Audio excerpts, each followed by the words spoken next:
Mia lived alone for 2 years and told herself she was fine. She had a routine, she had her dogs, and she had everything under control. But at 3:14 in the morning, her 80-pound German Shepherd started barking at something she couldn't see. And what she found on the other side of that window changed everything she thought she knew about being safe. Mia had a system. Wake up at 6:10. Coffee before anything else. Feed Atlas first, then Doi. Because if you fed Doi first, Atlas would sit 3 inches from your face and stare at you with the quiet intensity of a man who had been wronged. Work from home, lunch alone, evening walk, dinner, repeat. It wasn't a glamorous life, but it was hers. And after 2 years of building it from scratch, after the lease she signed alone, the furniture she assembled alone, the first Christmas she spent pretending she wasn't lonely, Mia had convinced herself that this was enough.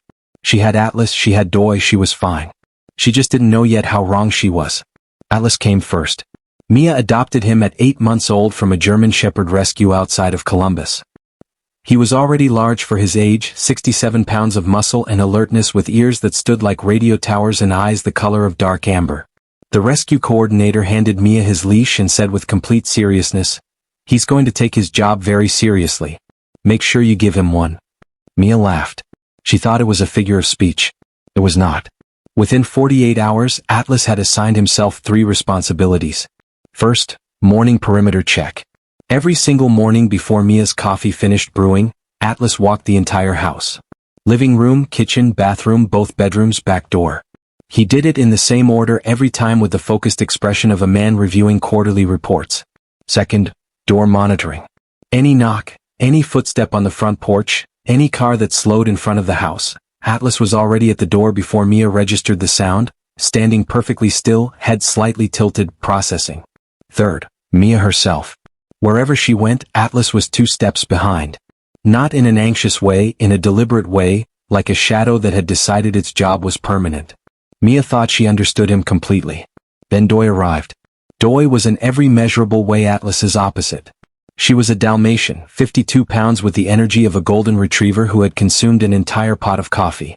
She had arrived as a foster, just 2 weeks, Mia told herself, and had made herself at home within 4 hours by stealing Atlas's bed, eating a corner of the couch cushion, and discovering that if she pressed her nose against Mia's cheek at exactly the right angle, she could knock the fork out of her hand during dinner. Atlas watched Doi's arrival with the expression of a senior employee watching an unpredictable intern get hired. He gave her exactly 3 days to settle in. On day 4 he started following her too. Not with the same intensity he followed Mia, more like a reluctant big brother who had accepted without enthusiasm that this was now his responsibility. When Doi launched herself off the couch, Atlas positioned himself underneath to break the landing. When Doi barked at the neighbor's cat through the window for 11 straight minutes, Atlas sat beside her and watched with quiet patience until she stopped. Mia started calling them the security system and the false alarm. She thought she had both of them figured out. She thought she had everything figured out. The bad week started on a Monday. A project at work collapsed. A friendship dissolved in a single conversation that ended with no explanation. By Thursday, Mia was working from the couch in yesterday's clothes, staring at her laptop without seeing it. Atlas stayed closer than usual, not pacing, just present, 3 inches from her knee, watching her face the way he watched the front door, like something required his attention, and he wasn't going anywhere until it resolved. Doi climbed onto the couch and placed her spotted head on Mia's lap. She didn't move for 2 hours. Mia cried eventually. Atlas put his head on her knee. Doi pressed closer and Mia sat there on a Thursday evening sandwiched between 130 pounds of dog and felt for the first time all week like the walls weren't closing in. She went to bed at 9:47 p.m. and fell asleep faster than she had in months. She woke up at 3:14 a.m. to Atlas barking. Not his low, lazy something is outside sound. This was sharp, urgent. The bark he used exactly once before when a gas technician entered the backyard unannounced, and Atlas had placed himself between Mia and the gate before she had even stood up from her chair. Mia sat up. The apartment was dark. Doi was already off the bed, standing at the bedroom doorway, ears forward, body rigid in a way Mia had never seen from her before. Atlas was in the hallway, not at the front door, at the window beside the fire escape. Mia grabbed her phone and turned on the flashlight. There was a figure on the fire escape landing. She called 911 immediately.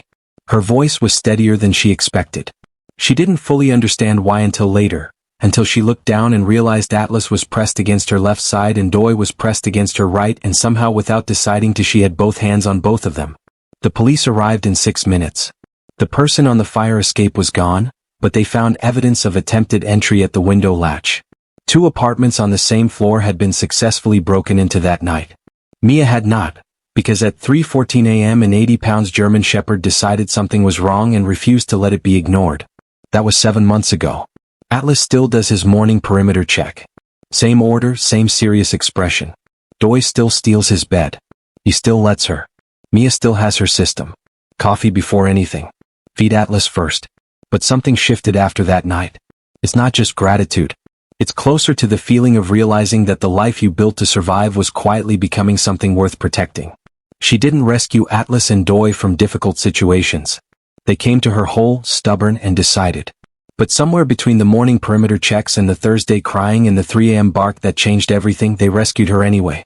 Not from the person on the fire escape, from the idea that being fine was the same thing as being okay.